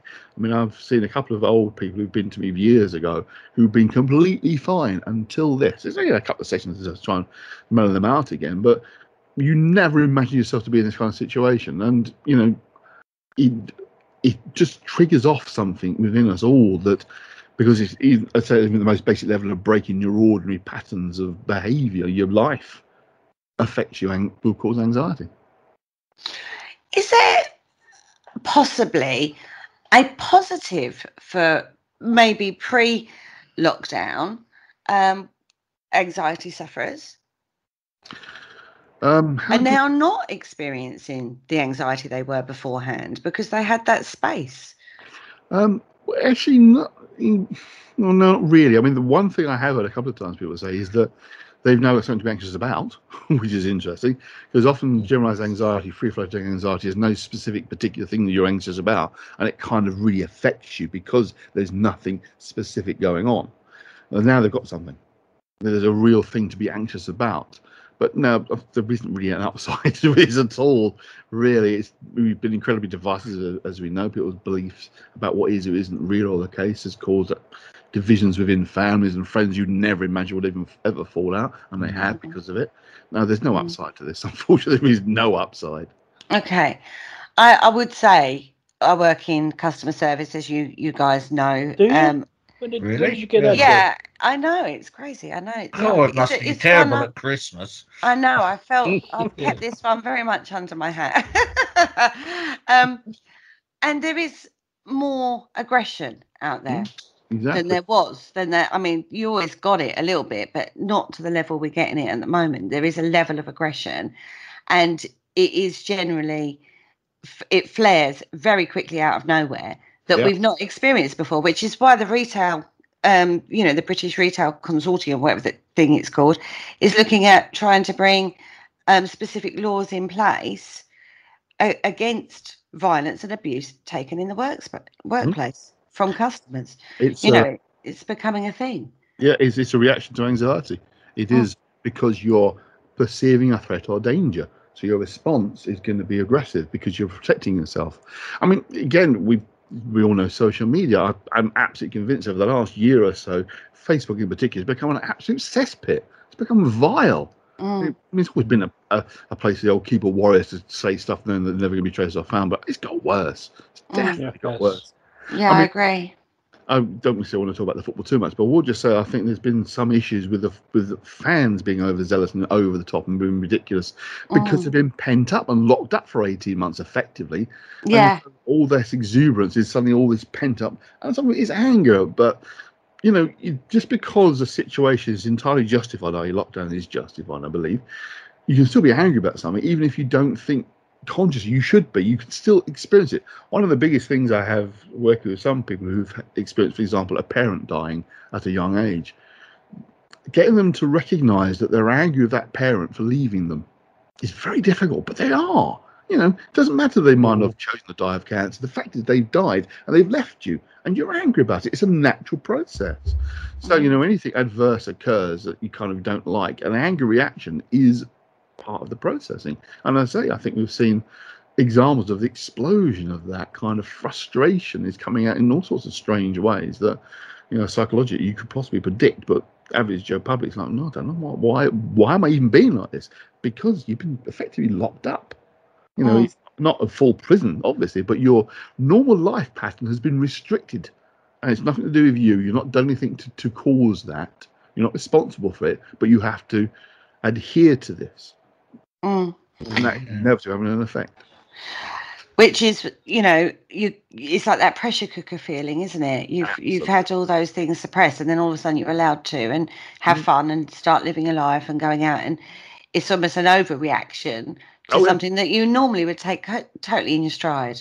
Yeah, I mean, okay, the football fans can get rowdy at the best of times, but not like this, not what has been reported. And I'm a bit of an inside track on this, because obviously if I remember, my family is volunteering at the Euros, and now saying that basically today, not today, but the day of the final, I should say, they've already been told to stand down because it's getting leery. Yeah, there's a guy that keeps driving past that with, like, he revs his engine and all sorts. There's a bloke in a car and a bloke on a motorbike that do it. They think they're having fun, but it won't be fun when they have them vehicles surgically removed. Yes. Oh, When I catch hey, up with them. maybe we should not go down this train of thought. Yeah. Actually, I Just might. leave the neighbours out of it.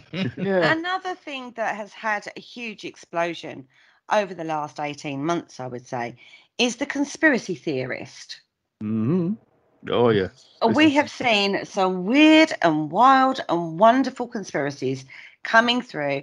And I would argue it has been social media driven, this particular one. Oh yes, absolutely. Okay.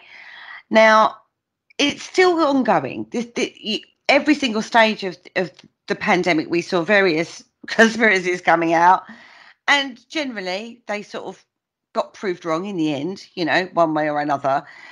But how and why has this explosion of conspiracy, because there's always been conspiracy theories right back to Nero times, we've examined that in blogs before, but coming into this particular period, it's very, very intense, very, very wild in some ways. Lots of different threads of other conspiracy theories being brought into this conspiracy, this big, bold conspiracy.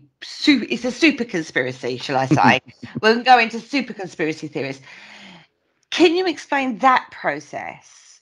This is more sociological, isn't it? But it affects psychologically. Oh, of course, absolutely. The basis of sociology is psychology. And it's sociology is just patterns of behavior of groups of people. Psychology is individuals. Again, it's to do with knowledge and information. If you're being told that a foreign country is about to invade us, you can see the ships landing, the planes of the troops landing and taking over the airports and firing guns at everybody. You can't really deny that's happening. It's there. Even if you say, oh, it's only on the media, we'll go near an airport when you hear guns firing. That's proof this really is an invasion. Yeah. This is invisible. The coronavirus itself is completely invisible. So you can claim it's out there, but people are getting it, and there's no visible thing. They're just being told they've got this virus, and then people are becoming ill because of it. There's nothing to see. There's no way of verifying that's true. So you can create conspiracies because you can say, well, actually, this is really happening, or that's really happening. It's really one of these things. It's really one of that things. It's information vacuums. It's a bit like we said before earlier on about the idea of the news media tells you one thing, and if there's more news later about nothing they can tell you more about, but they'll tell you there's more coming to keep you involved, engaged. You say, look, there is a virus that has emerged that is definitely virulent. It's spreading around the world.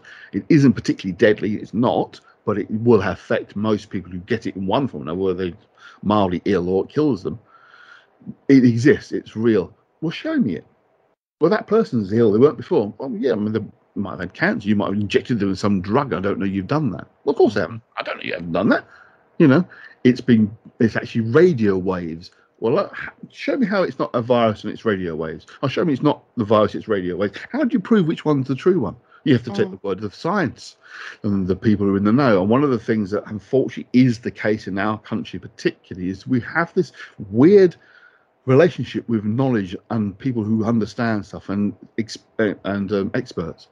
We have this strange idea that we can potentially know better because we read on Google that I know it's right because this strange person on Google told me this on their website. But that scientist who spent 50 years in science, who's got a PhD and a doctorate, he's wrong, and this guy on the internet's right. Now, normally you think, well, obviously the scientist knows what he's talking about. He's studied it for 30 years. But we don't. In this country, and I have to say a bit in America too, we have this kind of almost anti-intellectual approach. Almost as if like they're nerds, they're geeks. They're not cool people because they have this knowledge. It's a weird thing with us. It is more in this country than other parts of Europe, certainly.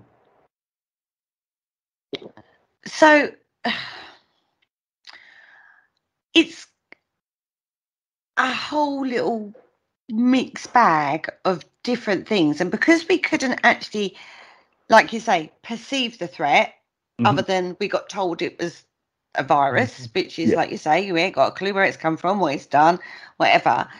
Because of that has bred a massive distrust in the data that we're being shown, the figures that we're being shown. It's caused a massive distrust in anything and everything that's being told to us. So now we have like basically a division in society between and I hasten to add, the woke people who don't believe any of it, think that this is just a way of stripping people of their human rights, and it's I don't quite know what the outcome of that would be, because I don't know what their end. I still don't know what their end their end thing is on that one, or people that are following exactly what the government scientist factor is giving us. Even though this is a constantly evolving and changing situation, because this is something that's never happened in a lot of people, models that we've had from previous pandemics are not, you can't model it. Well, the last one that we had over here was 1918. Exactly. So, so that's what I mean. Yeah. Science has moved on so fast from that point, really. A strange thing, and it's one of those things you probably can do a whole show on, but it's not with paranormal, is the fact that over the last 40, 50 years, we have seen a real erosion of trust, not just in governments, which we used to trust them, believe it or not, we used to trust them, but science as well. And there's no obvious reason why. Probably the last 20 or so years, I think it's been around long enough now, one of the biggest culprits is this thing that we're using right now, the internet, because it's allowed conspiracy theorists who would normally have sat quietly at home or the old cliche of mum's basement or whatever, writing the sort of books that get published by very small publishers that probably have only 100 print run. Most of us never see or hear any of this stuff from any of those people. Now there's a massive megaphone in front of them with the internet. You almost can't escape it. Social media is full of it because it's not, well, to sound regulated, but I don't want it to be regulated, but I think there should be equal balance, that if people are going to put stuff up, give us proper sourcing for stuff. Some weird website out there might claim it is not proper sourcing of anything, but yet it's given almost an equal value because it's appeared on the internet. I think that's one of the real problems is that erosion of trust of authority, because there are definite examples where it's been abused, and this kind of freeing up and allowing more extremist views, if you like, far more air space and air time, and enabled and allowed it to be out there. Now you can say, well, have people always thought this way, but they didn't have a way of demonstrating it? I think partly, yeah. I think some of that is true, but also I think people have been had their eyes open to good stuff that needs to be out there in truth, but also open to total nonsense, and they're being both equally valued as if they're both valid and provable and demonstrated to be the case. I think that's one of the problems. And we don't like vacuums. We will fill vacuums with all sorts of stuff for the first we discover. Now, it might fit with a predisposition to believe a certain thing. It goes back to what I said before about the hypnagogic and sleep paralysis experience. What experience in that state is dependent on what you already believe in. So if you have a propensity to believe that, things aren't quite true and people are pulling wool over our eyes, then you're more likely to go down the conspiracy routes and believe those. I mean, a good example is, again, it's to do with personality categorization. We tend to talk about different personality types that we all have. We are pretty much a blank canvas when we're first born, but we have a propensity towards a certain kind of people, personality, I should say. Some people are more outgoing than others, for example, and more visible. Some people are more what you might call a maverick personality, who can be a positive maverick. They're the kind of people who would challenge governments that are oppressive and will fight against regimes that were, trying to lead revolutions to free up people from slavery and oppression. But you have the negative maverick, who is a conspiracy theorist. They are the ones that would like to cause disruption because they get something out of it. They can appear to be the people in the know. The conspiracy theorists know stuff you don't know because it makes them feel better about themselves because they have this knowledge that you don't have.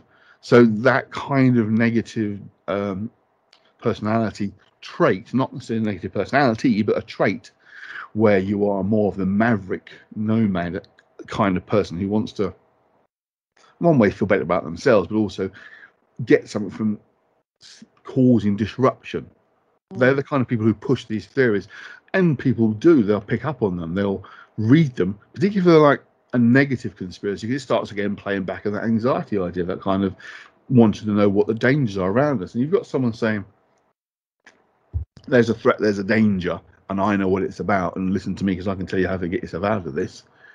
You want a way out. You're going to kind of follow that sort of thinking. You're going to be led down that kind of path of thinking this guy knows what he's talking about because he's done this, he's done that. But when you try to get them to give evidence of what they're claiming, you can't find it. A classic example, which I often talk about, is David Icke. Now, at different points in David Icke's career, he's told us the moon is artificial and it's a base and it's a hologram. Now, it can't be both. It's either an artificial base, as in constructed, or it is actually a hologram. But at different points in his career, he's made those contradictory claims. So how do you square that? But you put that to the everyday believer, and they just go ballistic at you. They will get rude and get quite nasty because it's part of their belief system that they want to, for whatever reason, they want to hold on to. Question the fact that, for example, the guy who lives in the 2-bedroom flat in the Isle of Wight. Now, conservative estimates suggest he's earned between £6 and £8 million over his career as this guru of conspiracy. Where's the money gone? We've talked about this before, I know, but where is it? Either he's got the worst accountant in the world, he's ripping him off royally, or he's hiding it. But he's got it. Simple maths tell you he's got it. When you take what he charges for his a ticket to see him at Wembley Arena about 10 years ago, he did like 5 nights in a row. And it was sold out. He's buried it on Oak Island. Yeah, exactly. Yeah. Good before we know. He's amassed millions. There's no way you can't have done. But where is it? That's the kind of thing. It's like conspiracy theorists are building up their reputation and giving this idea. And they've had massive fuel of the pandemic.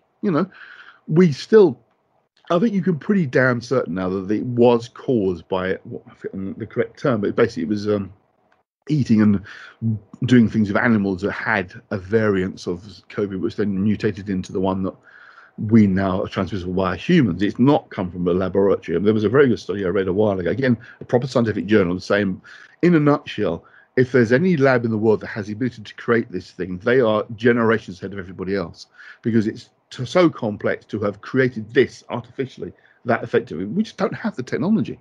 But that doesn't stop conspiracy theorists saying, oh no, there's proof it's made in the Wuhan laboratory. But it's not. There is very, very good evidence of exactly how it's come about. But a conspiracy theorist doesn't want the truth, doesn't want the scientific evidence, because it screws up their theory. And they're rather keep with their theory because maybe they're getting publicity out of it. People are listening to them. They're getting noticed and noted. And who doesn't want that? If you're that kind of personality, that's what you want, is people to listen to you. And what better than have conspiracy that say, I know the truth of what's really going on, listen to me, and by the way, pay me a few quid for my information, and then you're off, aren't you? And that filters down to memes and then be shared, and then it ends up hitting the wider spectrum, doesn't it? Yeah. Unfortunately, we are getting lazy when it comes to reading, especially because we do tend to read the headline. Yeah. In a couple of lines, and that's it. It's soundbite society. We work by soundbite. That's it. You can have a very good, in the world of politics, you can have a very good idea, a good way forward, but unless you can say it in less than 10 words, no one wants to know. Yeah. The complexity of these things, we'd rather have the simple answers because it's easy to deal with. Again, it's a kind of a human thing that if we are given information about something we don't understand, we reject it. Not because it's wrong, because we don't bother to try and really understand it. We reject something we don't understand. It's a weird thing we'll do. We don't go out and say, well, let's learn more about what this is about. If we don't get it, I don't believe it. True.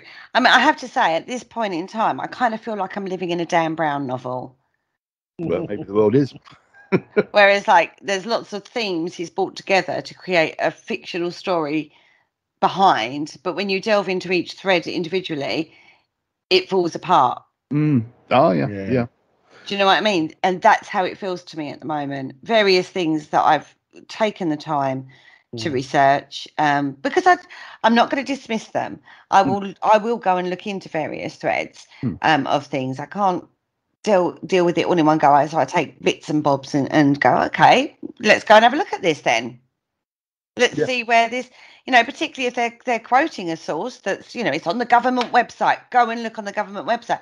I will. I'll go and read the whole document that they think. And 9 times out of 10, I read that document and I get something completely different from that document to what they have put it out as. Yes. Yeah. For example, recently there's been talk about this fourth industrial revolution by the conspiracy theorists. This was a way of depopulating the planet, taking, another level to AI intelligence taking over and that sort of thing, right? Well, I read that and I was thinking, yeah, if I could twist it a bit, I can kind of see where they're thinking that. But I'm reading this thinking, no, we have to be relevant in today's economic and industrial market. And unfortunately, these technologies are coming forward, and we need to make more use of them to be relevant in the market. Yeah. Do you know what I mean? So I got something completely different from the sources that were quoted. So this is why I feel almost like I'm in a Dan Brown novel, because everyone's taking bits that they would like to fit their narrative. And this is the key point of a conspiracy theory. They will take a bit of something that fits their narrative, fits their belief system. Absolutely. And this is why you have to be very, very careful. It's been going on for centuries. I mean, just take, for example, religion and the Bible. Oh, yeah. Conspiracy theory isn't new. No. As you said earlier, Kerry, with Nero playing his fiddle whilst Rome burned. Yes. Yeah. But as I say, if you want to know more about that, then you'll have to buy the book of Parasearch, because that particular book is in there, which is available on Amazon, everybody. Just like our brand new book, The Paranormal Concept. Oh, of course. And if you want to talk about past shows, we had Andy talking about Dante, and his book's out there too. but not on Amazon, is it? No. Funny enough, you just read my mind. A conspiracy I came across recently was that people like Jeff Bezos or Amazon were actually involved in the fake virus, because they wanted to boost Amazon sales, because of course it all stuck at home. We started buying things Amazon, and their share value's gone through the bloody roof. It's like, that's backward engineering, isn't it? If you think about it. It could have so backfired, because we could have all gone to eBay. Yeah. Well, it's like complete nonsense. But, on one level you think, well, that makes sense, wouldn't it? You make lots more money if you have to all stay at home and order from Amazon. But it's just nonsense. But at one level, it's like, that makes sense, doesn't it? You think about it. Well, hang on a minute. No, come on, that's ridiculous. But you can see the logic of it. And that's how conspiracies tend to work. As you said yourself, they take the bits that fit the theory and dump the rest. If you do that, you can create also. I mean, a classic example of what you would certainly say is a conspiracy theory, which I think is absolutely true, is the assassination of JFK. If you take fragments of what is known, you can build all sorts of culprits who were involved in it. You can blame the mafia or the government, or also was acting, space aliens. If you take certain bits of the theory, you take certain bits of the evidence, then you can build your own narrative and story. You can take some of the story of the events and build a very strong case that Oswald did act alone. If you ignore certain areas, it's if you bring them all in, you're left with the fact that somebody within government had to be involved for certain things to have happened. But if you ignore those bits, you can say, no, it was just Oswald on his own. I mean, the classic example, I'm not going to go down the road of this because we've done this before, but, if Oswald acted alone, how did they manage to get the route of the car changed to one that would have been okay with the special secret services to one that was definitely not okay, and it still happened? How would Oswald on his own have done that? That's impossible. How would he have got members of the American military who supplement the secret services on the day to stand down? Only someone from basically the central government could do that. He couldn't ring up and pretend to be somebody else and say, "We don't want you to provide extra bodies at the on the day." No one other than someone within government could do that. But yet people say, Oswald did it on his own. That's the thing. If you take parts of a theory, parts of an experience, parts of an event, you can construct all sorts of stories. But if you look at the full picture, then you get a more of a sense of what's actually going on. Especially these don't want you to do that because they want to push their theory and agenda. So how damaging is that on a general level? So for the general everyday person, they're going on social media, they're seeing a lot of conspiracy theories, they're going into the media, it's being fear driven and anxiety driven. And let's go back to what it's doing to your deep subconscious and bring it back into the dream realm of how this gets played out. Well, the interesting thing is, it doesn't actually make that great a difference. Which might sound a bit strange. But basically, if you're already going back to what we talked about before about doing stuff under hypnosis, if you're already inclined to believe that kind of stuff, you're going to believe it. If you're inclined to think it's a pile of baloney, you're going to continue to think it's a pile of baloney. You don't necessarily win lots of people over. Okay, some people, yeah, you will change their mind in one way or the other. But it's usually because they already think that way. You're only fueling what they already believe. You're not changing what they're thinking. Predominantly. The only thing that's different with this one, as I say, is that general anxiety. Most other conspiracy theories don't really affect your day to day unless you're really wrapped up in the conspiracy theory itself, i.e., you're promoting it, etc. But when you're living in a society right across the world, certainly the first world, where you're living under a level of anxiety that's higher than normal, you want answers. Because that's what anxiety does. It wants you to find a way of solving the anxiety feeling by getting rid of it in some way or other. An answer to what's going on can help you feel that you've found a way out of it. So conspiracy works that way. It fills that gap because it seems to give you answers. Well, it does give you answers. Maybe not the correct answers, but it gives you answers.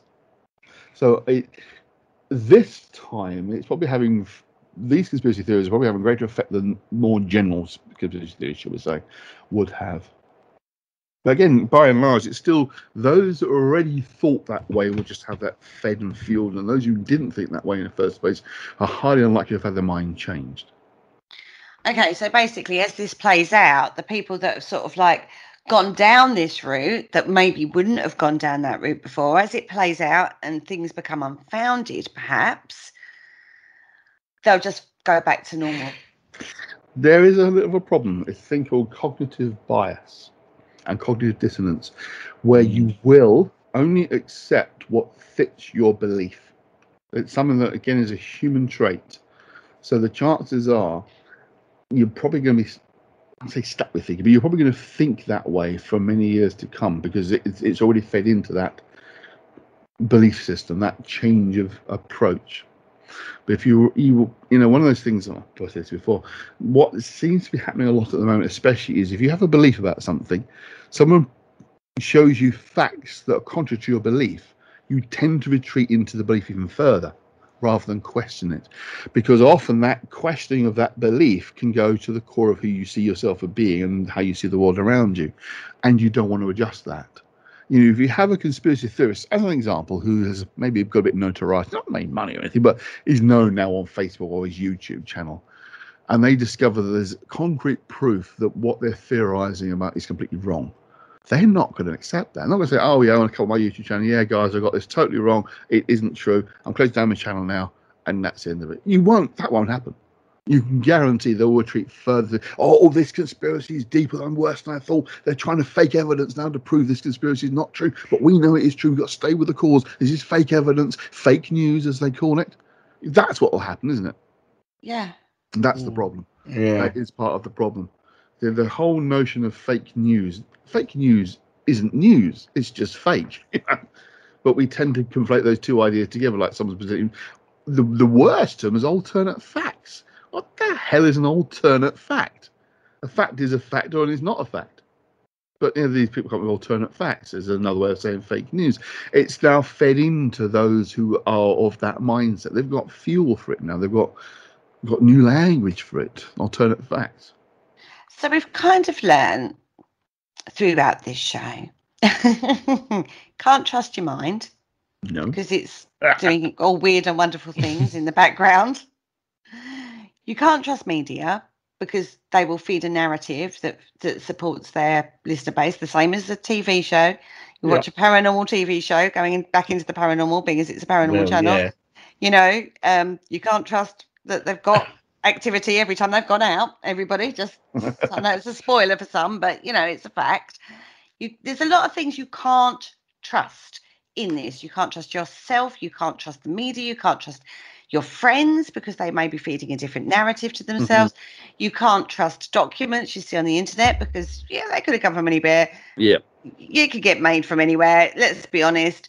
You can't trust a lot of things. We have got a massive, you wonder where distrust comes from. It's being put into your face all the time, right? Yeah, it is manipulations. It's always existed, of course, but it's got worse. It really has got worse. The other thing to say with information is multiple sources. Just, if someone's making stuff up, it tends to only come from one or two sources. If you start, you can basically Google something, but you check 10 different sources telling you roughly the same thing, and if they're like news media from different countries, news media from different parts of the world are telling you basically the same thing, there's a chance it's possibly true. But if like one site tells you it, and then says all the others are wrong, I've got the skinny on this, I've got the truth, I'd be rather suspicious of them, to be honest with you. Because the news itself, it's the old thing, is do media create the news or report the news? As if that's an either or situation. Of course, it's both together. They're blended in together. They don't necessarily create the news, but they decide what's relevant and what's important. All news is manipulated media. If you think about it, even down to the order of what they tell you, what story they consider is more important than that story. They've decided that, and you haven't. What's headline news is not decided by you, it's decided by the editor. It strikes me very much a bit like, like years ago when map makers, cartographers used to put in extra roads that didn't exist to see who would nick their work. Yeah. It almost strikes me a bit like that with the media. They're like, we'll make this up and see who goes with that. That kind of thing goes on. This isn't my accident. People do deliberately create false narratives on purpose just to see what effect it has, as well as obviously finding ways to make money out of it. So not only are we living in a Dan Brown novel, we're also living in a Derren Brown experience. It's the Matrix. Yeah, everything all over again. Goodness. And all of this has an effect on not only your conscious mind, but your unconscious mind. Yeah. Now, it's a very scary scenario, really, right? So no wonder people are having strange, weird, wonderful dreams that they are trying to explain by a generic book. Yes, which we're not going to give the answers because it can't. Exactly, because there's too many influences and too many experiences that you have that influence what you lay down and experience when you're in the sleep side of things. Yes. It's a fascinating world, and gosh, we could talk about this for quite a long time and going down different avenues and different sides of things, because it's just how amazing to me how it all plays out and ties together, and it's just absolutely fascinating. Right, Andy, let's talk about you. Okay. Let's talk all about you. Now, you are an author. You have several books out there at the moment. Yes. Absolutely fantastic achievement. For the listeners who love your work and have listened to today's show, where can they find and what kind of things have you written about, and where can they find those books? Yes, I've got a number of books out. My most recently released is the second edition of my book on runes, called Runa, which is with Troy Books, troybooks.co.uk, which you can get from Troy Books. My book on Dante's Inferno, the occult aspects of which you mentioned earlier in the show, is with Three Hands Press in America.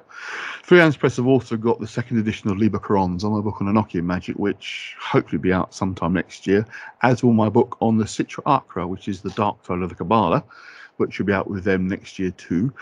But my probably best known for is the Wiki Shore Decay book on Victorian witchcraft, a collection of witchcraft spells and charms from the Victorian age from folklore books, which I compiled, which was published again by Three Hands Press, which is also out there in the world. And I'm working on a couple of new books, one of which is a kind of collection of spells and the like, similar to the Wiki Shore Decay, but also a book on strange anomalies and phenomena. When I was researching the Wiki Shore Decay, I was reading a lot of Victorian folklore books, and in amongst all the spells and descriptions of how to tackle witchcraft, descriptions of very strange phenomena. I mean, really strange stuff, not just ghosts, but weird stuff. High strangers, as we like to call it on the other show I do with my friend Steve Ward. Moments of high strangers. And I thought it'd be nice to compile those together into a book. So that's one I'm working on, but that's more of a long-term project, as I like to get out to visit some of the sites, some of them that I'll be talking about are in the UK, and like to actually wander around myself.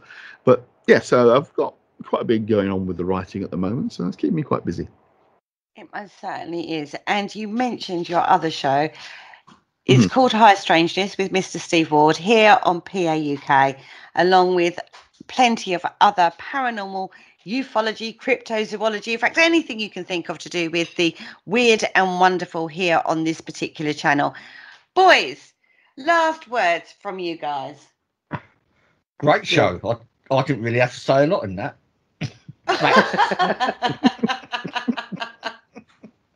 No, it was a good show. I enjoyed it. And of course, don't forget our book, The Paranormal Concept Extra, and the one that Kerry mentioned earlier, both on our website, paranormalconcept.com. Plenty of blogs to read, and actually if you go and read the latest blog from myself, you will also find out the weird and wonderful thing that happens between 3 and 4 o'clock in the morning. It's not just the witching hour. On that note, we're going to say goodbye. Thank you so much, Andy, for joining us again. Absolutely fascinating discussion as always. Yeah, I really enjoyed it. So did I, actually, guys. I don't know about you two, but I learned an awful lot. Yeah, absolutely fascinating. On that note, we will be back with you next week with another fantastic paranormal podcast from the Paranormal Concept Show. On that note, say goodbye, guys. Goodbye, guys. Bye, guys.